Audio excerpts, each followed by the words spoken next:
influential sports talk show in the nation.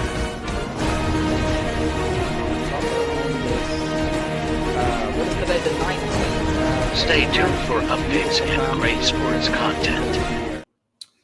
Hello, everybody. Welcome to Sports Scope. I'm your host, Robert Butler, on this fourth day, 10-4, right? Big 10-4 here. Day of October here. Got a great show. Going to go over good scope, bad scope, my NFL Power 5. Got the blue towel. I'm going to talk about University of Kentucky football. They're playing the number one team in the country, and they've got a really good shot to beat them come Saturday. Talk a little bit about that. Texas, big game coming up on Saturday as well. Steve Sarkisian seems like he's got that group ready to go with Quinn Ewers there. Just going to go over some college football with those NFL news. And again, congratulations. The Twins, they won their first playoff game yesterday in like almost 20 years, pushing up on 20 years. Now they've won their first series. Let me see. They've won their first series now, the Minnesota Twins, since 2002, Pickles. So that's 21 years. ESPN Stats and Information says the Twins complete the first sweep in franchise history. They had lost 9 consecutive rounds entering the first year, one shy of time, the longest streak all time. It's their first postseason series clinch at home since Game 7, 1991 World Series against I'm out of Nashville, a lot of Atlanta Braves fans. We all remember that. Game 7, Jack Morris there, Pickles. So anyways, let's go ahead and get our first and only break out of the way, and we'll hit the ground running here on Sports Scope. I'll be back here in 49 seconds.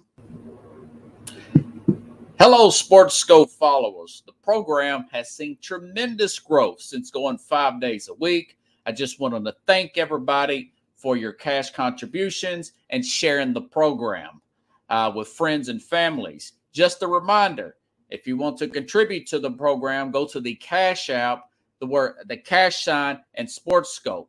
There are other ways to contribute to the program listed at the bottom of the screen.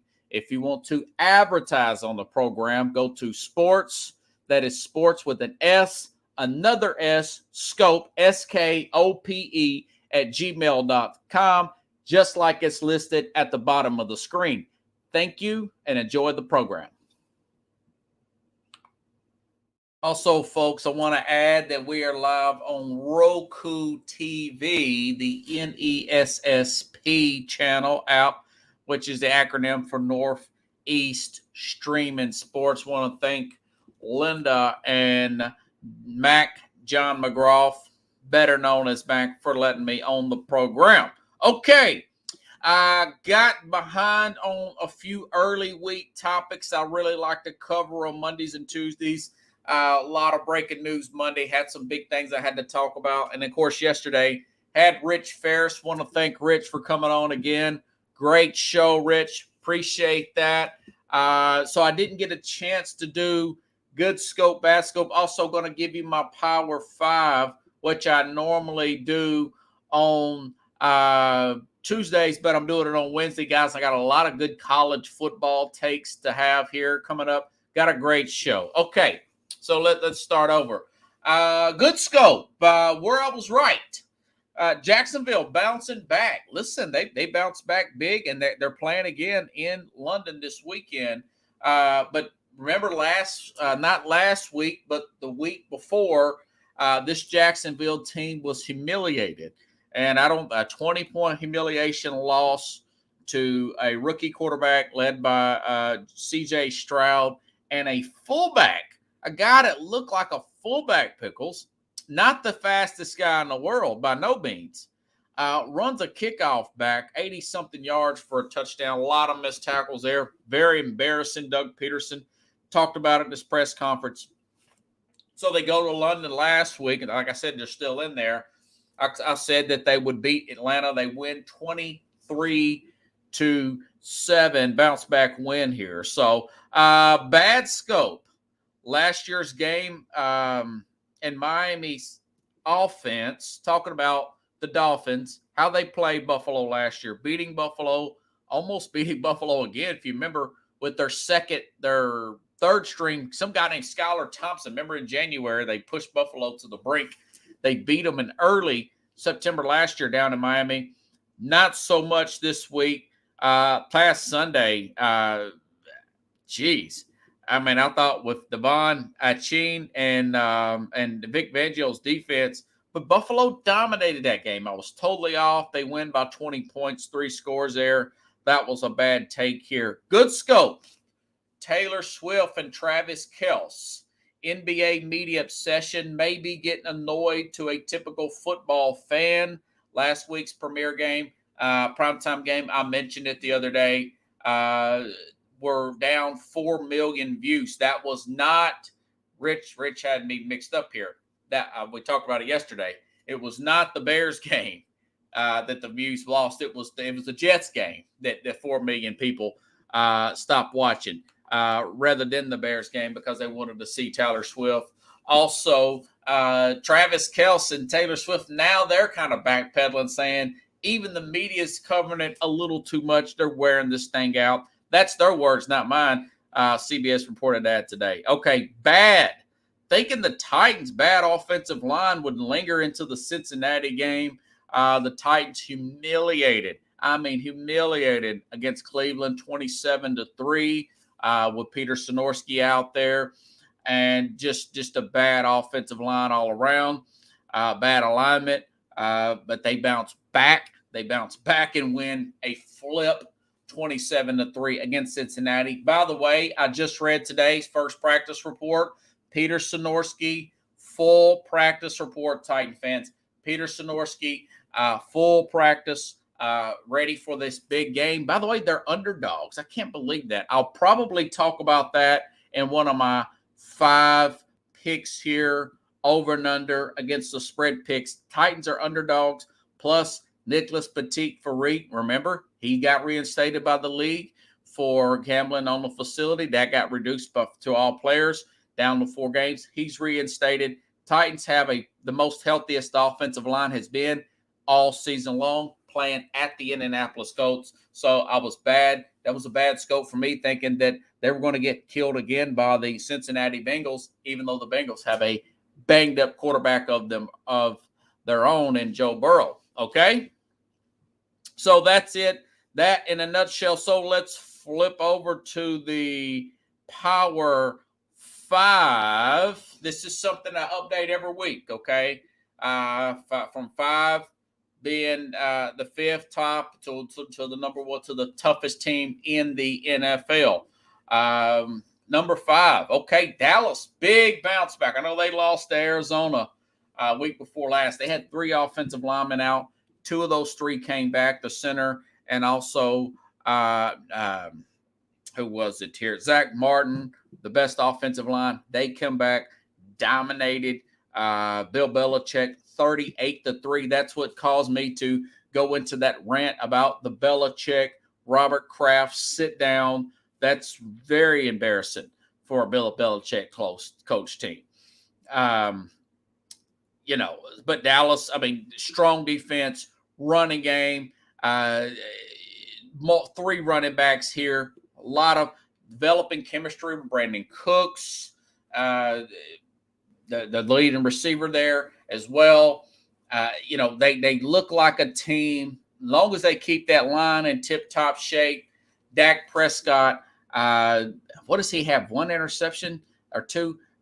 Either way, it's way down. Now, they can jump to number 1. I'll tell you what, if they can beat the 49ers, they can jump to 2 or 1. That depends on how Philadelphia plays against the Rams this week, which will be a good game. But Dallas is, I think they're number 5 here. I don't think that's saying too much. I think that I think McCarthy's got this team thinking the right things. They're not trying to be glamorous. They're playing up to their strengths. They've had some injuries. Everybody's got injuries. Trayvon Diggs is out, but it doesn't seem like it really hurt them. There's some playmakers on the Patriots still held them to 3 points. So I got them as number 5. Okay, number 4. Again, not a really pretty team, but effective team. And they had 2 defensive touchdowns, Pickles had. Kansas City, listen, they won that game. The Jets have a good defense. That's why Aaron Rodgers is pounding on the table. Guys, do not give up. Do not give up. I'm leaning heavy to take the Jets this week playing at the Denver Broncos.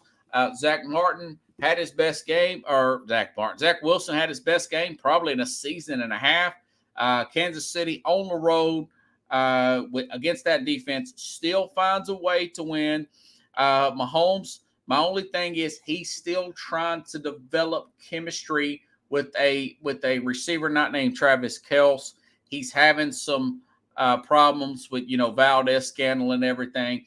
Kadarius Toney, who's the other guy? Sky Moore, Justin Watson. He's still trying to find that with that running game, though I did like that long run there by the running back there, but Pacheco. So they're trying to do new things here, but they still, defense has been impressive. So I got them at number 4. Hey, what can you say, man? They're the Super Bowl champs, and they're 3-1. Bills. Okay, just talked about the Bills. Man, 48-20 win here. Bills at number 3. I got them ranked a little bit higher here. Winning 48-20, absolutely dominated this. Absolutely dominated the Miami team that scored 70 points the week before that, and really destroying teams here. But I'm trying to see. Okay, Bills, they've outscored opponents 123-33 since that loss. 4 sacks, an interception on Tua when he had been playing great prior to it. Plus, they've got, by the way, Von Miller coming back. They're 6th in yards, defense, and 2nd in points. Just really a juggernaut now. Of course, they lost Tre'Davious White. I mentioned that the other day. But getting Von Miller back, who's a full participant, he is really amped up and excited to go to London to play Jacksonville. Jacksonville's already been in London for a week. That will be a game I will break down with Carlos Mad New Yorker Chavez on Friday. Jacksonville already been there a week, going to play Buffalo. I don't know how long Buffalo has been to London, if Buffalo's been to London lately. London Bridge is falling down, right? So I've got to analyze that because, listen, folks, Jacksonville's got Cam Robertson coming back too, okay? So they're going to be better on the offensive line, but Buffalo looks really good. That was a tough hit there. Poyer hasn't been playing. They had Micah Hyde back. Poyer was out Sunday. Don't know if he's going to play. And, of course, Tre'Davious White, torn Achilles, is going to be done for the year. So they got some issues at cornerback there. But when you got a wicked pass rush and a healthy Von Miller, that's going to make up for it. So I've got them at number 3. I've got them at number 3 on my Power 5 this week. Big comeback there for the Buffalo Bills. Okay? Let me take a sip of water. Man, that's a lot, isn't it? Okay. Now, number 2, Philadelphia. It's not pretty. It's not pretty, but hey, listen, they're 4-0, folks.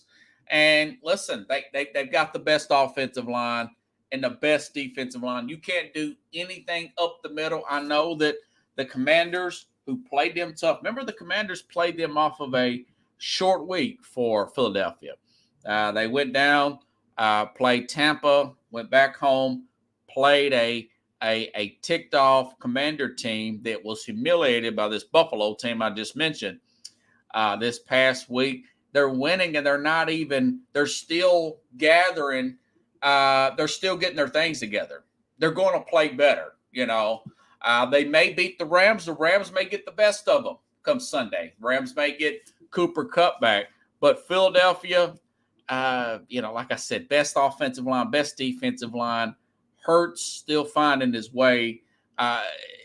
Leading rusher, DeAndre Swift. I mean, he's 120, 170 yards running at ease, running at ease behind that Philadelphia offensive line.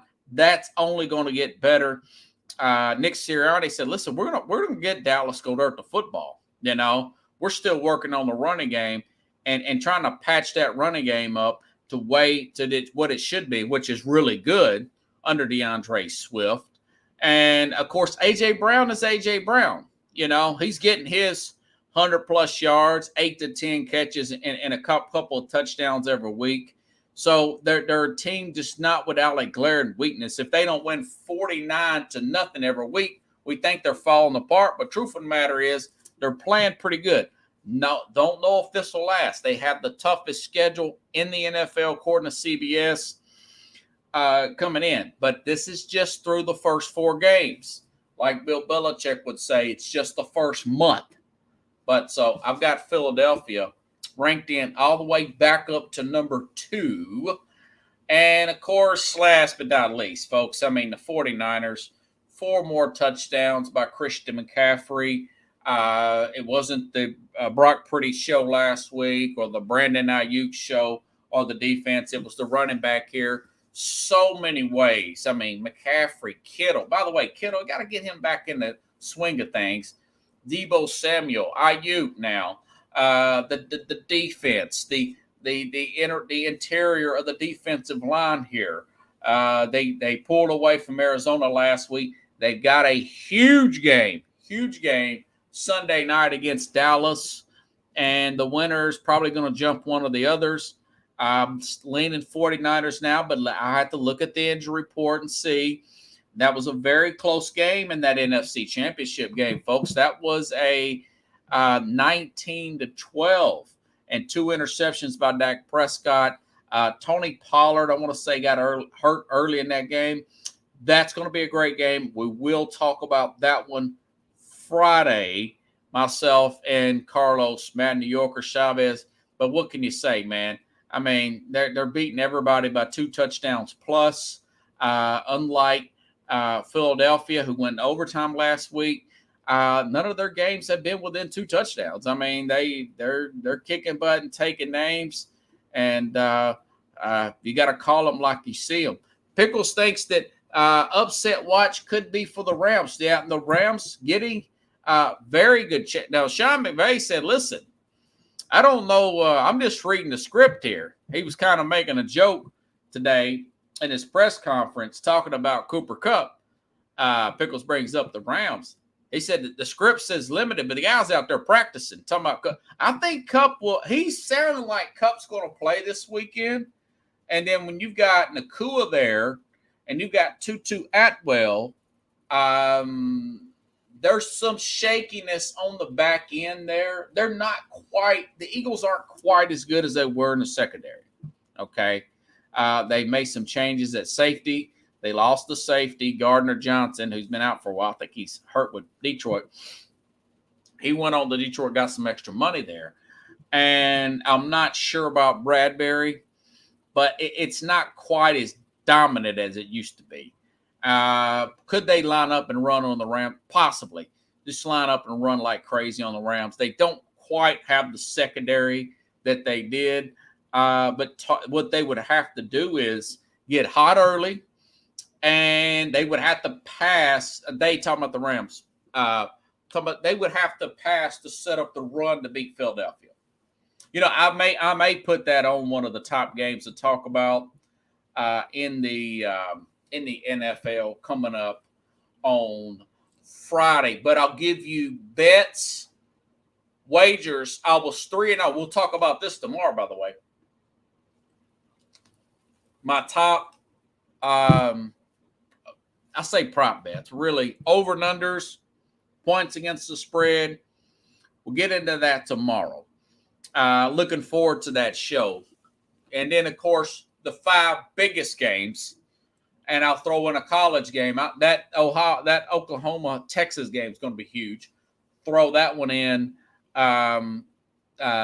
for Friday as well. So, anyways, very good week here coming up in the NFL. Okay, where should I start? You know something? Let me start with USC. And this could have been a bad scope here. Or this could have been a good scope here. And I told you all the day Lincoln Riley, this is his second year. Before he took this job last year at USC, unlike everybody else, your Fox Sports is out there in LA. Fox News is in New York. But your LA people, your Colin Cowherds, a lot of your West Coast people for Fox Sports and whatnot, he said, man, you know, they're going to be in position to win a national championship. This is a big move, and they're blah, blah, blah. And I'm thinking, no, this is going to be Lincoln Riley's teams lacking defensive play. He knew that the Oklahoma was going to the SEC. He felt like he got everything he could out of Oklahoma. The truth of the matter is it was a lateral move. Caleb Williams won the Heisman last year. Well, what did he do? What did he do at Oklahoma? Well, he had Baker Mayfield. He won a Heisman with Baker Mayfield. He won a Heisman with Kyler Murray. He won the Heisman with Caleb Williams. If Caleb Williams come out, he would be the he would be the number one pick. But look at what they gave up to Colorado. I actually got the nerve at the last minute and bet that in a parlay. I was part of I'll talk about the University of Kentucky. I got my blue tie on, Mr. Kenny, or Donnie, my friend from Kentucky, big Kentucky fan. But I bet Kentucky and to beat Florida last week, and for Colorado to cover that 21.5 points there against USC. USC gives up without Travis Hunter, without Schroeder Sanders. That's Deion's other son, a very good safety defensive back, and they give up 40 points to Colorado. They missed tackles, and I looked at their road games. They don't beat anybody by 3 touchdowns since he's been there. Defense, it is and it will be, like I predicted, for USC is going to be a problem. Now, people still saying they're going to win it. I said, well, I don't know about that. You look at Washington, this Penix kid. Look at Oregon. They look more balanced from top to bottom than USC did. I know that USC's got the edge, maybe at quarterback, but it's really that lateral move. And so far, I look to be totally right about the missed tackles, yeah. And Pickle says Oregon's a handful.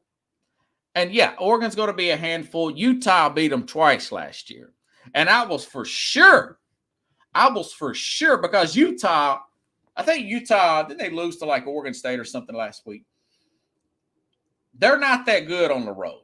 They are dominant at home at times. They could be, you'd be surprised the teams they can beat at home up there in Salt Lake is where I think they play. But man, I tell you what, that bowl game, man, they were against USC. They moved the ball up and down the field. I was just talking about the Tennessee Titans, and this Tyjae Spears here. When he was in college, last year, and when he was at Tulane, he had over 200 yards against USC. That's going to be the same thing going forward under Lincoln Riley. So it is what it is, And now they're going to be playing Michigan starting next year and Ohio State. Okay, so I feel like I was vindicated on that prediction.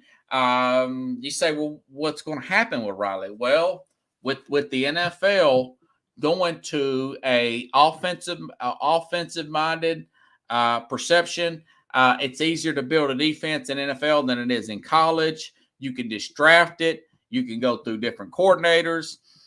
I can see a team like the LA Chargers, if this guy will come off with a little bit more money here and stop being so cheap, this Mr. Spanos, and maybe hiring a Lincoln Riley to take over for a failed Brandon Staley. And but then again, that's what they need too. They need a disciplined defense. But at least the play of Justin Herbert would, I mean, that was just an example. But I could see an Arizona maybe going after a Lincoln Riley. But you know, he's got Cliff Kingsbury on his staff. Maybe Kingsbury's saying, hey, this Michael Bidwell's probably not a good guy to work for. But I mean, you start looking in the league here, maybe a Raiders, especially if the Raiders get the 1 pick, you know, maybe a Bears. If they continue to lose, because that Eberflus, people starting to talk a little bit in Chicago. So maybe not this year, but then the next year or two, once the people in USC kind of figure out, once he realizes that, you know, USC may move on from you, Lincoln Riley. So you probably want to move on a year before they move off you. So I could see him taking a job somewhere and getting and getting a big chunk of money. You know, Matt Rule, Pickles, the coach for he's back at Nebraska, right? But I think I forgot where he was coaching at before. But when he was hired on from Carolina, he had a $72 million contract with Carolina.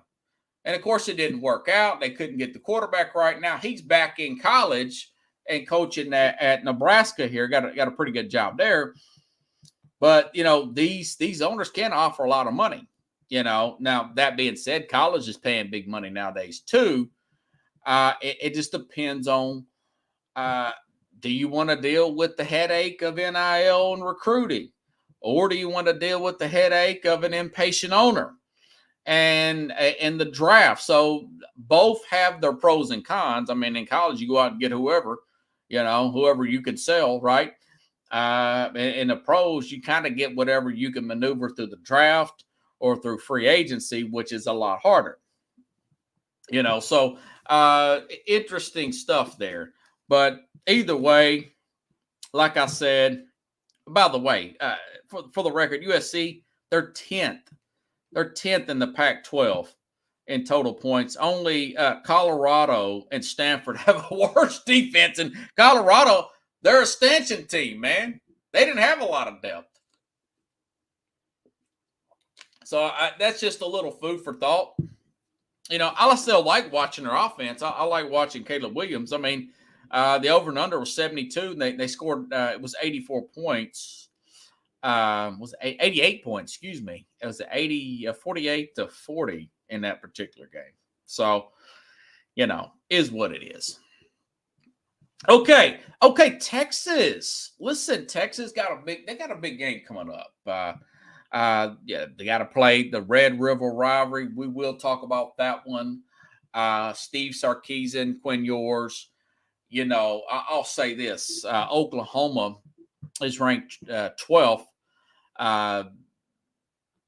undefeated. Texas played a ranked good Kansas team last week, and I was thinking. I was just watching, so I record these game days, and sometimes I don't watch them. I actually like these college pregame shows, Pickles, better than the NFL stuff. I don't know why. Maybe because I cover so much NFL, it's pretty much what I'm saying anyways. But I actually like the ESPN one better with McAfee, Kirk Herbstreit than I do the Fox one with Urban Meyer. By the way, Urban Meyer, his name came up for Michigan State, and he's like, he shot that down today. Now, I'm not going to Michigan State. But actually, I love these games. And everybody was saying Kansas, or half of the staff, Kansas is going to upset, you know, they're going to upset Texas. And Texas, they're going to be looking ahead because they got to play Brent Venables and Oklahoma next week, and the Red River rivalry and all that. And they're going to be hanging on, and Texas beats these guys. That Texas ends up winning that game 40-14. This Quinn Ewers kid, he's finally settled down. Remember, he was a really high 5-star recruit here and got a lot of NIL money early on, almost too much, right, Pickles? Almost too much. And he was pressing a lot last year. Remember, they lost that rough TCU game at the very end. They did blow out Oklahoma and lost the Texas game. Got hurt in the Alabama game. Excuse me. Got hurt in the Alabama game. And they bring in off of a heavy recruiting budget, I'm sure, bringing in Arch Manning. We all know what happened now. He signs with them. This kid loses a lot of weight. He kills the mullet. They go on the road and beat Alabama by 10, although Alabama's in a little bit of transition, bringing in a new coach. And, Baylor, go at Baylor. Sometimes that game's very close. They're hanging on by threads. No, they blew Baylor out 38-6. Had a little trouble with Wyoming early, put them away late though. They're finally living up to those top 5 classes they had in back-to-back years, and now they've got to play number 12 Oklahoma, and they're going to be primed and ready. So I do think Steve Sarkisian has got this team. They're only 6.5-point favorites, so Venables has done some good things with that freshman too in Oklahoma. I had that guy dead for right after all those games. What, they lose 7 games last year? I don't even think they made a bowl game because he was adjusting the mess defensively from Lincoln Riley, and he was kind of figuring things out offensively himself. I thought he was even way over his head. It looks like he's going to be okay, Brett Venables, in Oklahoma, but that's going to be a well of a game this weekend. But I think Texas is finally ready for the big time. For the first time, I've said this. I've had more faith in this group at Texas than I had in the Colt McCoy guys. But I think that their confidence level is of the 05-06 Texas. Oh God, what's the guy's name? Pickle Steve, not Steve Young, Vince Young.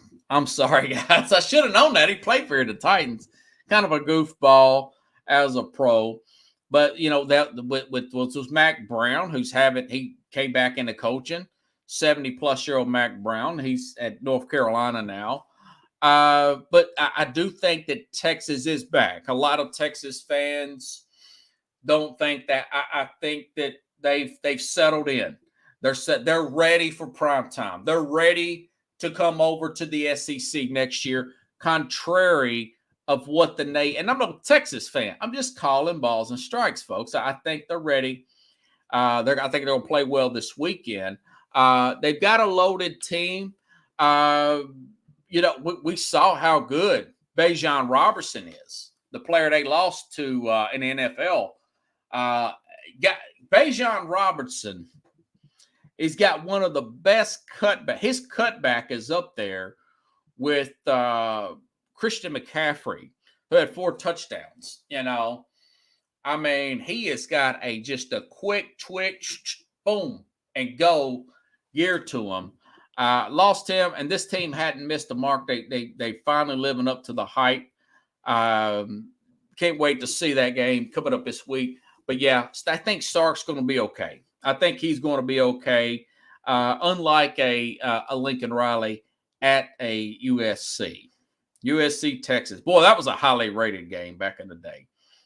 Okay, here's an interesting story. I've been wanting to talk about this since about 2:20 Central Time Saturday, back last Saturday. I took a couple of Saturdays. This is going to be a second Saturday off I'm going to take from working. But the 2 Saturdays before last Saturday, I was working 12-hour shifts, driving like crazy. Missed a lot of the college games. Recorded a bunch of them.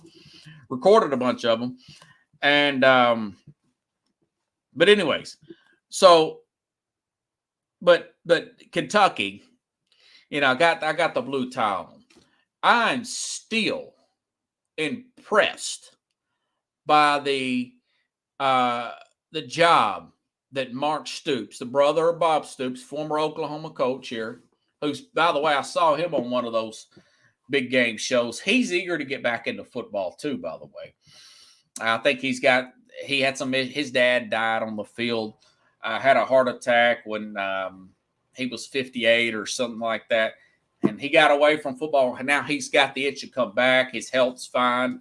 He was more paranoid in it. Anyways, but Mark, the brother,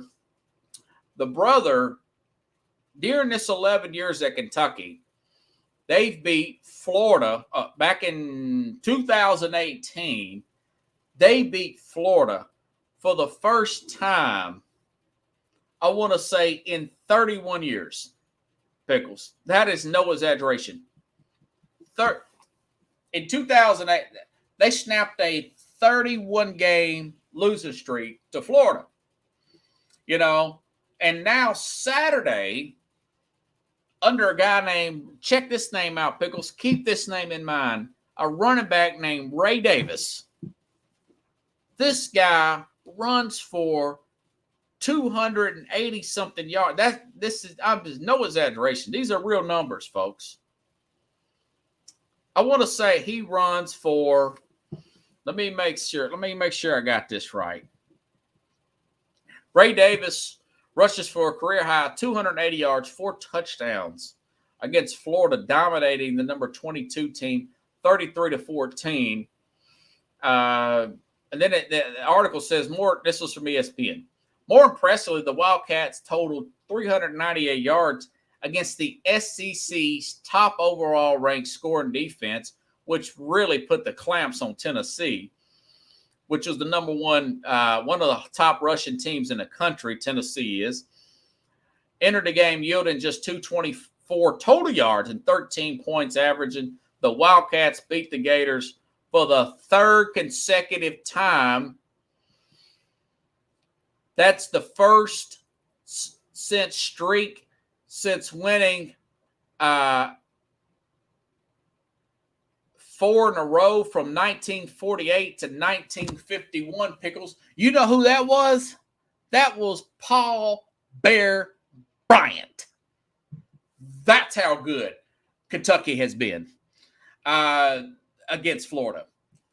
That's the last time they've had that kind of winning streak against Florida. I mean, that's before my dad was born. That is just post-World War II, man. Paul Bear Bryant, that is impressive. Tennessee, I've been following Tennessee, by the way.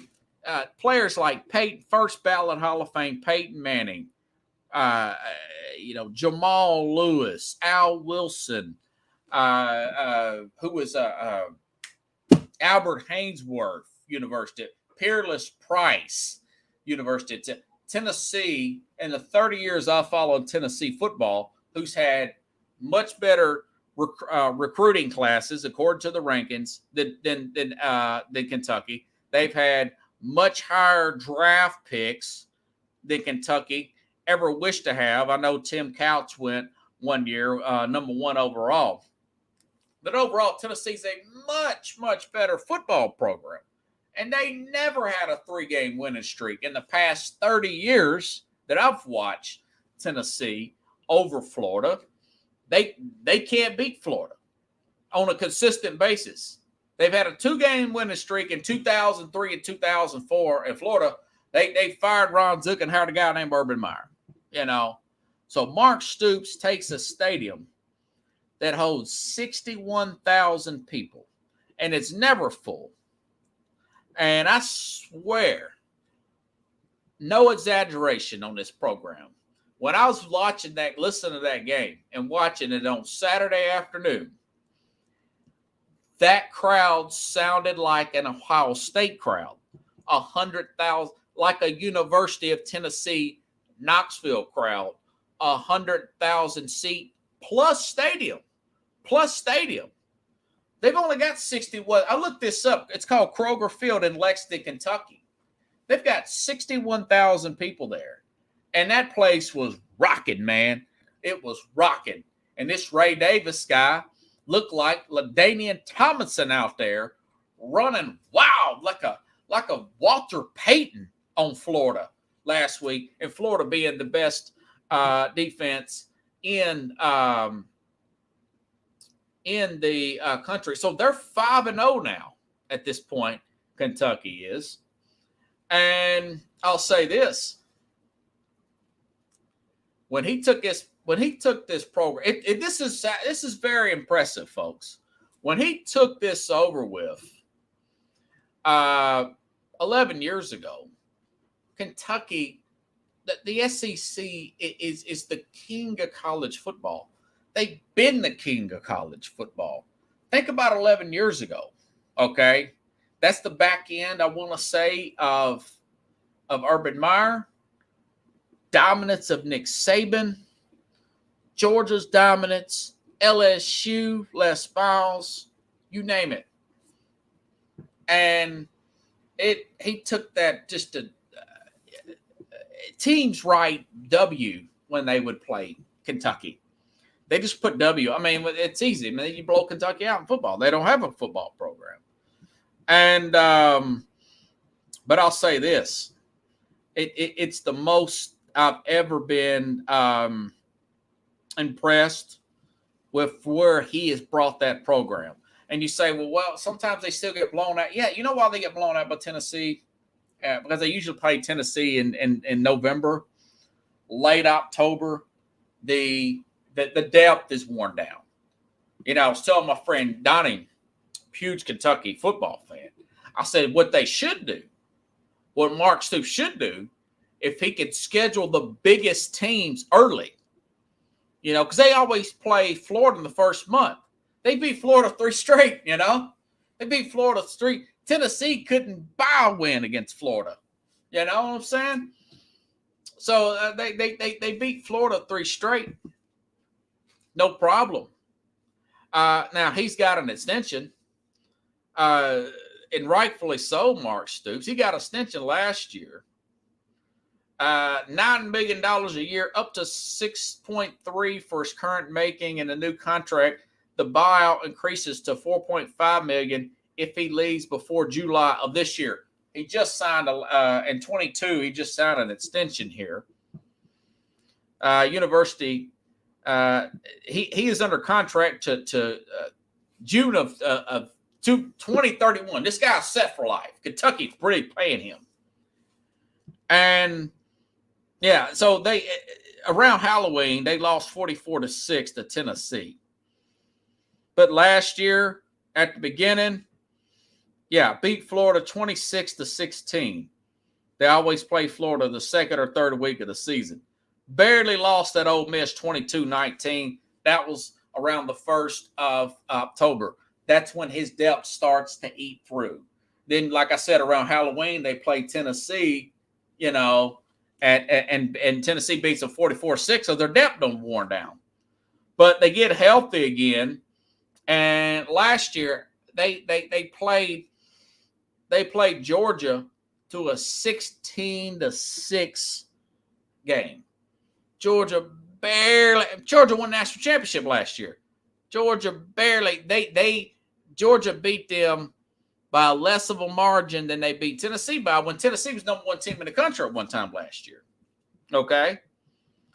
So I'm not in love with this quarterback they got. This guy, Leary. I'm not in love with him. I think he threw less than 100 yards against Florida last week. But if Mark Stoops can put in the right game plan, they play Pickles. They play Georgia at Athens on Saturday. We saw what Georgia went through last week. Auburn had them on the ropes. For 3.5 quarters. And pulled away. They are 14.5-point underdogs with the right game plan. With the right game, they could go down there and beat Georgia come Saturday. They have the firepower to do it. They got the speed on the outside on the defense. I've never seen their speed like this. They don't have the depth, the proper depth, but it's still somewhat early. that what I would do is, I would try to pass short to set up that really good running game. Because you don't want this kid passing over 20 yards, this young man. Because I could see it in the Florida game. I mean, he's way off. Once he gets past 20 yards, the ball starts flying all over the place. But you got that all-world running back, and you got that lot of speed guys on the outside on defense. And it kind of reminds me of a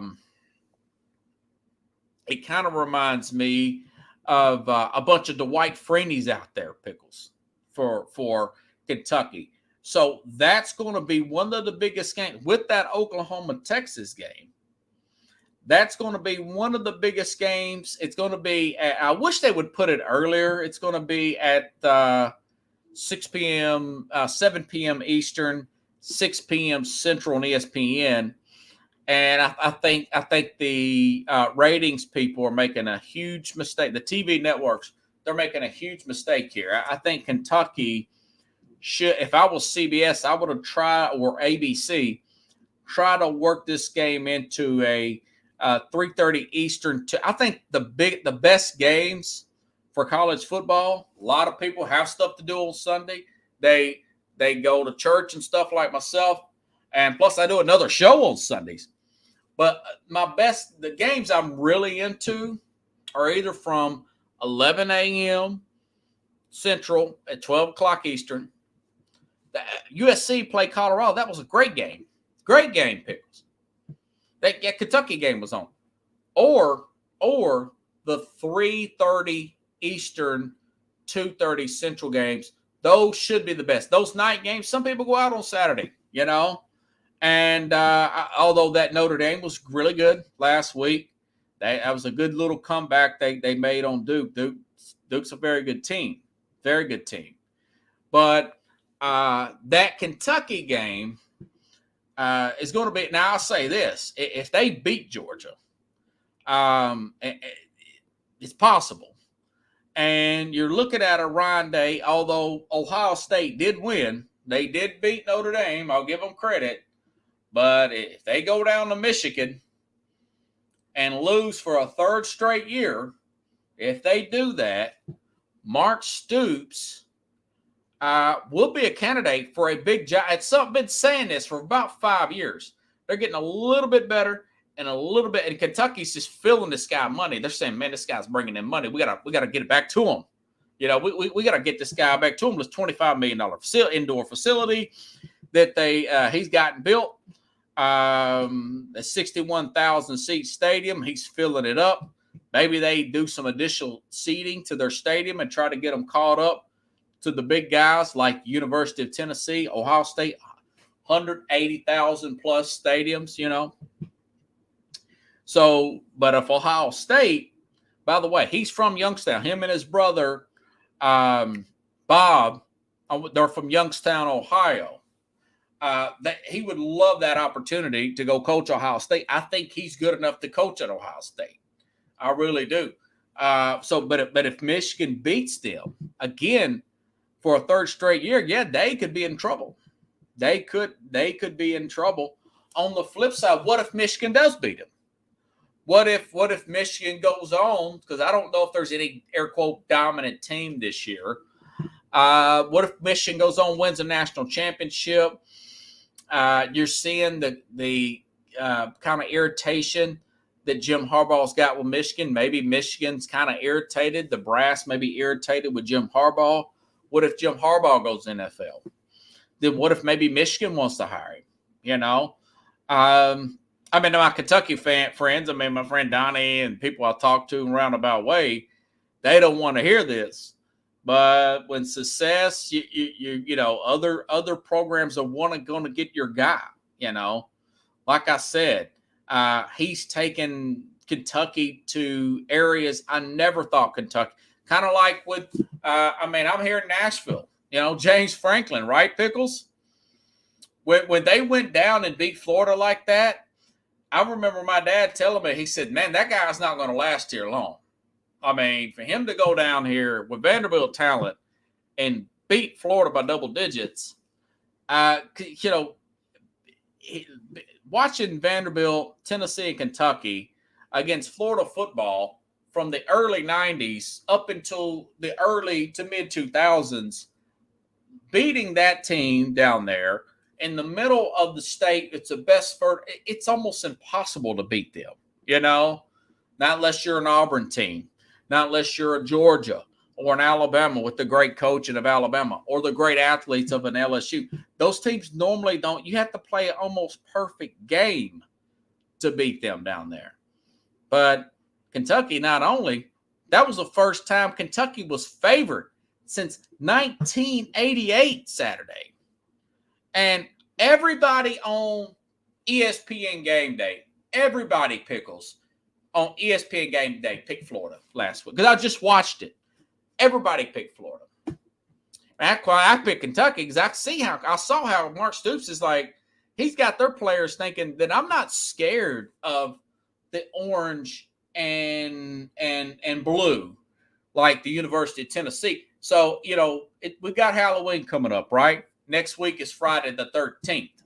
Austin, my friend who went to UT Knoxville, I think you still live up there every now and then, or you still got family. For the Halloween party, if you really want to scare some friends in Knoxville, just dress up as a Florida football player. Because the Tennessee players, they see that jersey and they are scared to death. But Mark Stoops at Kentucky, no. He's got these kids thinking, we expect to win. We're not here to show up. We're not here to look good on TV. We're expecting to win.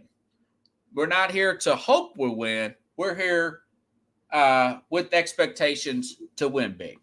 And kudos to Mark Stoops and his brother Bob, who won a national championship at Oklahoma for that. These guys got a lot of swag, I thought it was an interesting observation. Okay. And side note, I know LSU's lost again. And you know what? This may be I'm not ready to write Brian Kelly off completely, but his defenses, he's got to do something at defensive coordinator. That's my biggest thing for Brian Kelly right now. He may have to go within the SEC ranks to get a recruiter, to get a former head coach of the SEC.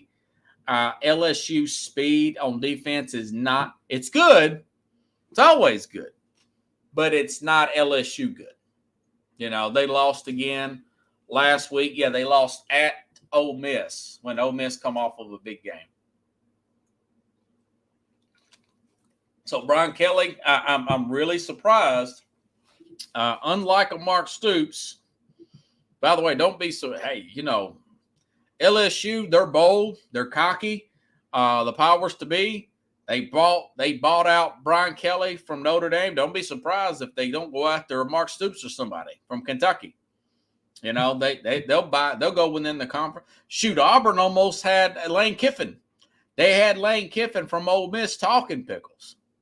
These guys are ruthless down here. It's big money, a lot of competitive people. It's probably too serious in some aspects. We need more balance. I get it. God, guns, and football, right, pickles? Is that the three things of the South?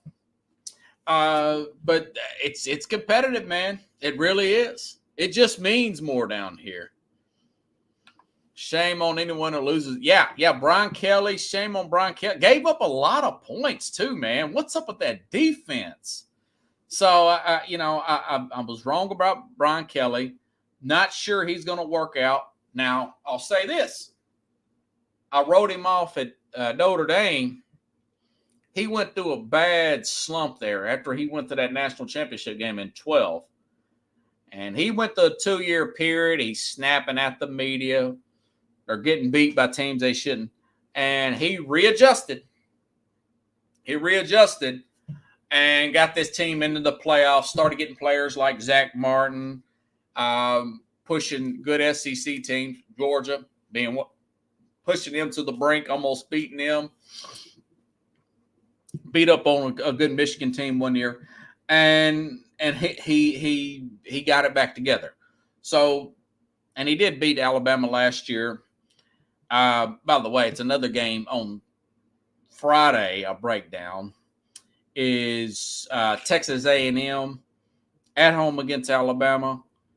That's going to be an interesting 3-point spread there.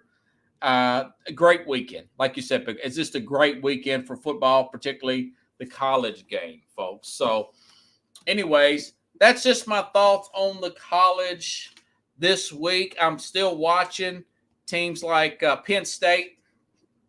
So, what is this week? The 8th? Yeah, so Penn State, we're 2 weeks away from them playing at Ohio State. And I've talked about this with Keith Angle a couple of weeks ago. This is probably James Franklin's best team. This quarterback is really talented there up there at Penn State. Really athletic, fast defense.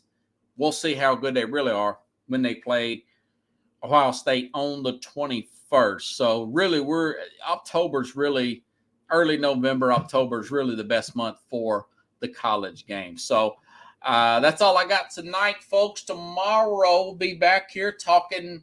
I was 3-0 last week. 3-0 last week with my over and under pick. I picked the over. Buffalo, Miami as a pretty high scoring game. You know, it's pretty lopsided, but it's still pretty high scoring. Picked that one. Picked the Rams last week.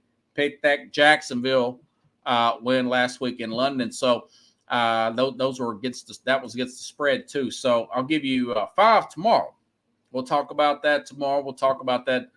I'll touch on that god awful Bears and Commanders game. I know they're playing at 7 p.m. Central, 8 p.m. on that Thursday night game. But it's probably going to be unwatchable. But I don't know. Maybe some scoring there anyways. So please, folks, if you like the show, please share the show. I greatly appreciate it. And I will see you tomorrow, same time, same place, here on Sports Scope.